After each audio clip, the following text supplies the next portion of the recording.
It's the time now, it's 8:15, so we're less than 12 hours away from launch. I think we kick off tomorrow about 6 o'clock.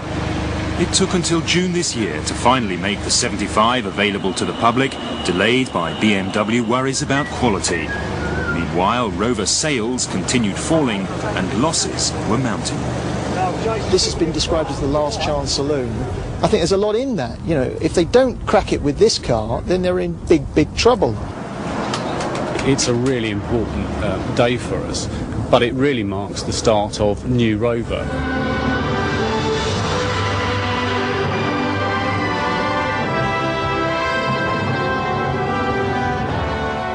Another day, another orchestra, another launch.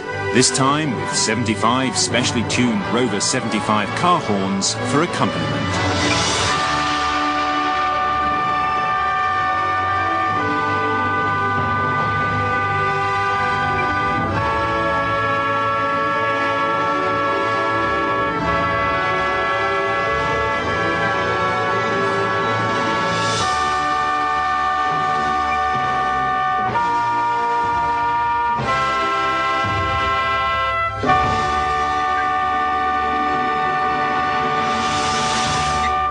With music by rock star Dave Stewart and a solo by Vanessa May, the message for the media is about contemporary style.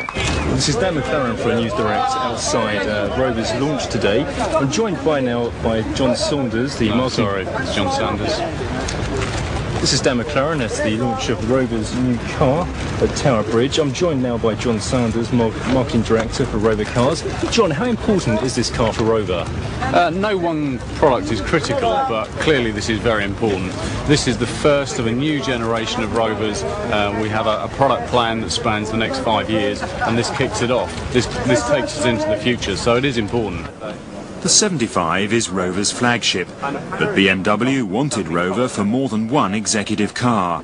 They bought Rover to expand and stave off the threat of takeover. The job of the 75 is to make Rover a desirable brand once more, so they can go on to sell smaller cars in large and profitable numbers.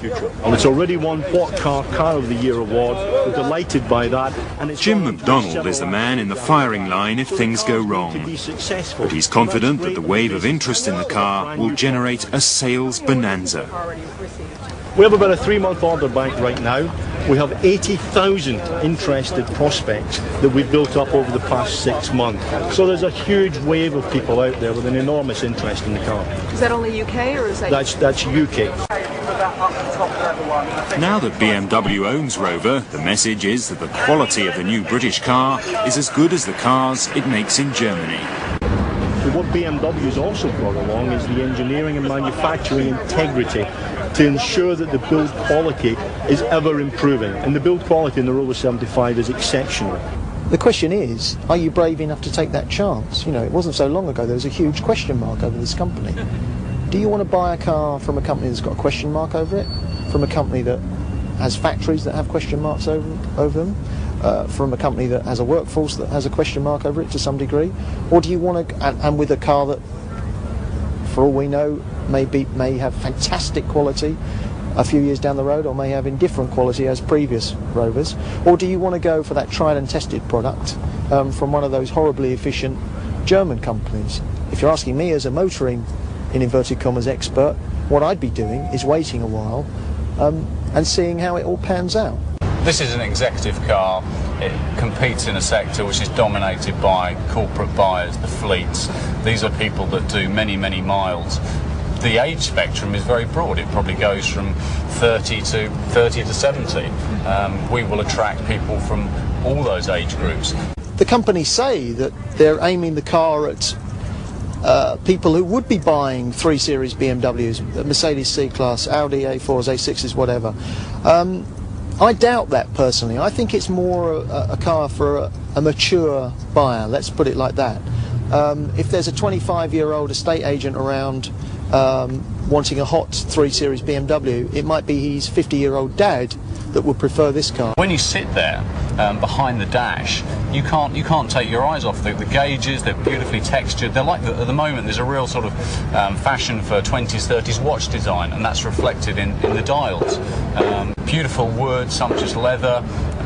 It gives you that pretty unique combination of being both comfortable and involving to drive. When Jim McDonald, their top British executive, resigned from the company. Jim McDonald has been offered a very high-level job in the financial services industry. We're not able to say which company it is, which is a great career move for him. It's very unfortunate for Rover. Jim is a fantastic guy who has helped turn this company around, and that's the reason why he was headhunted to take that job. The Rover 75 is performing extremely well. It's exceeding our expectations both in terms of press response and customer response. Jim McDonald is going on the back of that success. It's probably one of the reasons he was recruited, because people have acknowledged that he has helped turn Rover around. I first presented the idea. But he's at least the 5th senior executive to leave the company in an extraordinary year. The lowest point was probably late last year, early this year, when the decisions were being made as to whether Rover could survive as a viable car company. BMW decided to bite the bullet and maintain investment in Rover, and the 75 is the fruit of that. Now if the 75 doesn't work, then we're right back to where we were a year ago. BMW start asking the question again, is it worth maintaining this company? It's been a very difficult year, clearly. We've been running out old models and we've been launching new ones. But so far, it has been very encouraging. In September, we achieved our best ever market share result of the year, 6%. So it might have been a tough year, but it's becoming a very successful year. And that's before we launch the 25, the 45, and the classic version of the Rover 75. Those models will be launched at next week's motor show in London. But once again, the key questions will not be asked about the cars, but about the survival of the company making them. Not only will Rover survive, it will succeed and become one of the premier automotive brands of the BMW Group. And it'll make money for BMW. And in the long term, it will make money for BMW.